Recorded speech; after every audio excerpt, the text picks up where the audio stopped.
Hello దోస్తులు, నేను 6 years తర్వాత అయితే నిడదవోలు వచ్చాను మా హస్బెండ్తో. మా మేనత్త వాళ్ళ అమ్మాయి మ్యారేజ్. ఇది మా మేనత్త వాళ్ళ హౌస్. ఎప్పుడో ఓల్డ్ హౌస్, కానీ ఇప్పుడు ఉన్న జనరేషన్లో తాటాక ఇళ్ళు అయితే ఎక్కడ కనపడతలేదు. ఇది ఎప్పుడుదో, లోపల కూడా చాలా బాగుంటుంది. ఇక్కడ మా వదిన వాళ్ళు, అక్క వాళ్ళు, బావ వాళ్ళు అందరూ కూడా ఆఫ్టర్ పోయిన తర్వాత ముచ్చట్లు పెట్టుకున్నారు. నేను వీడియో తీస్తానని తెలిసి మా వదిన ఇక్కడ సిగ్గుపడిపోతుంది. మా అక్క అయితే ఏదో సర్దేస్తుంది అక్కడ, గ్రీన్ కలర్ శారీ కట్టుకుంది కదా ఆమె. ఎర్లీ మార్నింగ్ మ్యారేజ్ కాబట్టి సో ఇక్కడ పెళ్లి కూతురు అయితే మధ్యాహ్నం కొంచెం స్లీప్ వేస్తారు. ఎర్లీ మార్నింగ్ కాబట్టి నిద్ర ఉండదు. తినే మా అత్త వాళ్ళ అమ్మాయి, తిన మూడో అమ్మాయి, వాళ్ళ ఇంట్లో జరిగే లాస్ట్ మ్యారేజ్.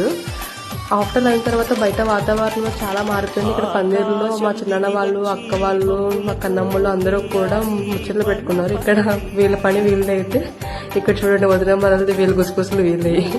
వెనకాల పిల్లలు కూడా పందిర్లో బాగా ఎంజాయ్ చేస్తున్నారు. ఏమైనా పల్లెటూరులో మ్యారేజ్ అంటే విలేజ్ వైఫ్స్ కూడా చాలా బాగుంటాయి. అలాగా ప్రధానానికి టైం అవుతుంది అంటే మధ్యలో ఈ వర్షం ఒకటి. ఇంకా చూడండి, ఇంటికన్నా మ్యారేజ్ కాబట్టి ఇంకా వర్షం రాగానే అందరూ కూడా కొంచెం భయపడ్డారు. కానీ ఆ టైంకి అయితే వర్షం ఆగిపోయింది. ప్లీజ్ సబ్స్క్రైబ్ చేసుకోండి. Next video